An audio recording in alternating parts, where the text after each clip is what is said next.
Eu vou fazer um exercício gráfico aqui com você, que eu vou demonstrar a rotina diária de um investidor, de um empresário ou de um gestor durante um dia. Então, uma relação aqui de valor, quanto que ele vai gerar de valor nesse dia, e aqui a relação de tempo. Tá legal? E aqui são as pontuações que ele vai fazer, ou vai perder valor, ou vai gerar valor. E aqui tem o ponto zero, que é quando começa o dia. Muito bem. O primeiro cenário que eu vou explorar aqui tem relação com o cenário dos sonhos. Aquele gestor que tem uma empresa organizada, que tem os seus propósitos definidos, as suas metas, os seus processos. Então, vou te mostrar como é que seria a rotina de um gestor, de um empresário que esteja vinculado a esse cenário. Tá legal? Então, o primeiro ponto é, ele acorda junto com o seu despertador.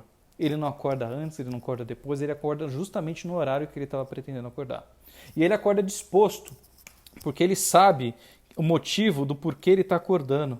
Ele está feliz com a própria empresa, todo mundo está engajado, a empresa está indo para uma direção bem definida, tem propósito a empresa, então ele acorda feliz, ele consegue tomar um café da manhã extremamente revigorante e vai para a empresa sabendo que pode ser um dia maravilhoso, porque ele sabe o que está para acontecer naquele dia. Muito bem, chegando na empresa, ele tem uma outra notícia boa. Ele percebe que está acontecendo um processo de recepção de novos colaboradores, de processo de integração de novos colaboradores. Então ele vê que a empresa está crescendo e ele vê que a própria empresa já tem processos próprios para receber novos colaboradores, para reforçar propósito, cultura, as metas, os seus processos, enfim, tem um alinhamento completo com quem está se juntando à jornada dele. Então ele fica super feliz de ver que a empresa está funcionando sem a necessidade dele estar 100% disponível. Muito bem, e ele chega na mesa dele. Chegando na mesa dele, não tem nenhum tipo de assunto urgente, porque cada um sabe o seu papel e a sua responsabilidade, e ele decide olhar os indicadores da empresa naquele dia. E durante essa análise, ele até tem uma dúvida sobre um determinado número. Ele sabe para quem ligar, liga para essa pessoa sana suas dúvidas, os seus pontos, e legal, ele consegue ter um olhar completo de como que a empresa está andando com relação aos indicadores. Então ele fica satisfeito com o que está vendo de resultados. Muito bem. Nessa hora ele já conseguiu, acordou bem, chegou na empresa, um clima maravilhoso, todo mundo com a colaboração e comunicação que se espera, conseguiu ver os indicadores e ele lembra de um almoço que já estava marcado e ele vai sem pressa para um almoço que vai envolver um investidor que está super interessado na empresa dele, porque observa os resultados e está interessado em se juntar a ele para conseguir maximizar, aumentar a atração e buscar a escala para a empresa. Então ele vai para esse almoço. Sabe o que acontece no almoço? É um sucesso. Ele, como dono da empresa, não tem dúvidas, não gagueja e ele fala exatamente o porquê a empresa existe, como que ela está executando suas atividades e o que ela está entregando de valor. Ou seja, ele sabe dizer exatamente aonde a empresa está e aonde ela quer chegar. Justamente pelo fato dele saber os seus propósitos e ele acompanhar os indicadores da empresa que está sendo executada. Então o resultado é incrível. O investidor fica feliz, confirma as notícias de que a empresa está indo bem e sai com quase que um acordo firmado com esse novo investidor. Muito bem. À tarde ele volta para a empresa, porque ele tem uma rotina muito agitada, mesmo dando tudo certo, ele tem uma rotina de compromisso com a empresa e ele vai para uma agenda de projetos, na qual ele vai entender como é que estão os projetos da sua empresa. Avaliando os projetos da empresa, ele percebe que um risco que foi mapeado lá no começo do projeto chega a ter um ponto de chance de acontecer muito elevado. Ou seja, ele fica preocupado. Então ele vai para essa reunião e começa a ficar preocupado. Poxa, aquele risco que a gente achou que não ia acontecer ficou mais fácil, ficou mais próximo de acontecer. Muito bem, só que durante a reunião, por ser já um risco avaliado, mapeado lá atrás, a própria equipe já trouxe opções de contorno. Já trouxe uma série de opções para ele tomar a decisão em qual direção, em qual plano de ação vai ser executado para contornar esse risco. E ele fica extremamente confortável, porque ele sabia que podia dar errado, mas a equipe também sabia. Então ele volta a ficar satisfeito. Tranquilo, porque a equipe está começando a se autogerenciar. Muito bem. Terminando o dia, ele fica satisfeito com o dia que ele teve, vê que as pessoas se falam sozinhas, não dependem dele para executar as atividades. E ele chega e vai embora no horário, justamente para ter o seu espaço com a sua família, para ter essa hora de lazer, para também cuidar do seu mental. Então aqui ele chega no horário para brincar com a família, com os filhos, com a esposa. No horário ele vai ter toda a energia do mundo para envolver com esse âmbito familiar. Ou seja, ele está feliz com a empresa, ele está feliz com a sua vida pessoal, ou seja, está extremamente equilibrado, que, como eu disse, é o cenário dos sonhos, mas totalmente possível de ser feito. Ele vai dormir tranquilo, porque sabe que amanhã todo mundo sabe para onde a empresa está indo, como ela está indo e o porquê que ela existe. Tá legal? Muito bem. Então aqui ao final do dia você percebe que foi um dia maravilhoso, certo? Então ele tem aqui vários pontos que ele gerou durante esse dia. Agora a gente vai para o segundo cenário. O cenário que talvez muitos de vocês que estão assistindo até se reconheçam com relação a ele. Mas a notícia boa que eu tenho para te dar é que é totalmente possível corrigir esse cenário. Tá legal? E eles começam no mesmo ponto. No momento zero de pontuação, de valor. Muito bem. Só que esse outro gestor aqui, ele acorda, mas ele acorda muito antes do que gostaria de acordar.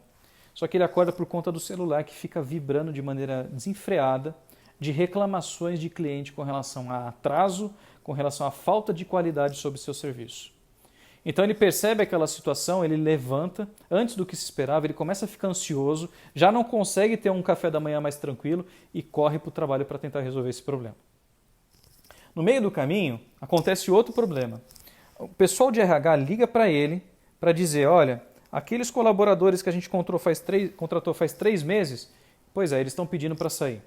Ou seja, ele fica até indignado. Fala, como que as pessoas que eu contratei, dei todo o treinamento que na visão dele era suficiente, já estão saindo? Então ele já fica ansioso, ele já fica revoltado, até frustrado com relação a isso. E ele já chega na empresa, já com 2 pontos aqui negativos. No meio do caminho, quando ele chega na mesa, ele recebe um e-mail de um outro cliente, diferente daquele que reclamou inicialmente, exercendo o direito de multa por conta de falta de qualidade do seu serviço. Então ele já recebe outra bomba. Ele já percebe que agora, além de reclamação, tem dinheiro envolvido. Ele vai ter que pagar multas. Tá legal? E ele está com um dia, isso nem chegou na hora do almoço, ele já está extremamente estressado, extremamente ansioso, revoltado até com as pessoas que não quiseram ficar dentro da empresa dele e, né, convenhamos, né, não deve ser fácil. Muito bem, aí depois ele recebe essas notícias, o pessoal de finanças entra na sala, dizendo que ele precisa autorizar no banco o pagamento de diversas contas. Por quê? Porque ele centralizou essa atividade com ele. Ele não consegue delegar, ele se sente proprietário completo do caixa da empresa e ele não confia isso para as pessoas que ele contratou para tratar de finanças. Então ele tem mais um trabalho operacional de se envolver dentro de umas transações que teoricamente ele não precisaria estar envolvido, porque afinal de contas ele deveria ter pessoas de confiança ao seu redor. Muito bem. Ele não consegue nem ter tempo para almoçar, porque ele ficou tanto tempo olhando essa questão do banco e ele percebeu que o caixa da empresa estava baixo. E ele, com todas essas notícias de atraso e multa, ele já também pôde adiantar que o fluxo de caixa dele estaria comprometido. Porque se a empresa dele está atrasando, ele não vai receber pelo aquele serviço que ele presta. Então ele fica mais ansioso, mais nervoso, porque sabe que não tem dinheiro suficiente para honrar os pagamentos até o final do ano. Aí ele já liga para o gerente dele, tenta buscar dinheiro, faz um empréstimo de última hora, logo isso tem um custo maior, mas ele consegue resolver isso, mas isso já levou um tempão e ele sabe que ele vai pagar mais juros por conta disso. Ele não conseguiu almoçar ainda, está todo estressado, comeu um lanche rápido e se atrasou por uma reunião com o time de vendas. E ele não sabia nem a pauta, ele nem lembrava, porque ele está tão imerso nesse apagar de incêndios, tanta falta de organização, tanta concentração, que ele nem sabe a pauta. Chega na reunião, ele percebe e lembra que era para alinhar o pagamento de comissão de vendas que ele não havia pagado e havia prometido honrar agora. E aí na reunião ele se lembra das multas, da insatisfação de clientes, do empréstimo que ele fez, da falta de recursos, e ele é obrigado a dizer para todo mundo que não vai conseguir honrar. Então ele tem aqui um pênalti, mais um ponto negativo com o seu próprio time de vendas. E ele sabe que ele errou. Ele percebe o clima que ficou ruim na reunião. Aí ele sabe, ele corre o risco agora dessas pessoas saírem e levar com eles os seus clientes. Então o dia para ele está sendo péssimo. Chegou no meio da tarde, para o final da tarde, aí vem o último golpe. A empresa que representa 80% do seu faturamento decide cancelar o contrato.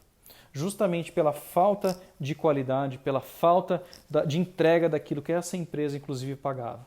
Porque a gestão como todo dos recursos estava sendo direcionada de uma forma desordenada e toda essa bagunça criou um caos dentro dessa empresa, uma cultura completamente bagunçada e, normalmente, o culpado desse assunto é o dono.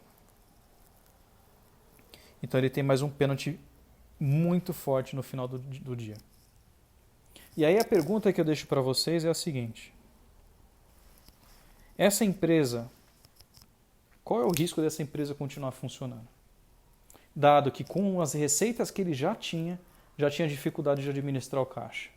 Agora, com a perda de 80% da sua receita, essa empresa vai ser obrigada a reduzir custo e gerar impacto negativo para as pessoas que estavam ao seu redor e fatalmente a reputação da empresa está abalada. Então esse cenário aqui é a diferença entre o mundo na qual existe planejamento, organização e gestão de riscos, porque sabe que pode ter imprevistos, mas você se antecipa a eles, para este que resolve e tem as reações à medida que os incêndios acontecem. Logo, você toma decisões precipitadas, apressadas e normalmente mais caras. Tá legal? Então, esse aqui é o exemplo inicial que eu gostaria de mostrar para vocês. E para quem está nesse cenário aqui, é totalmente é possível mudar esse cenário.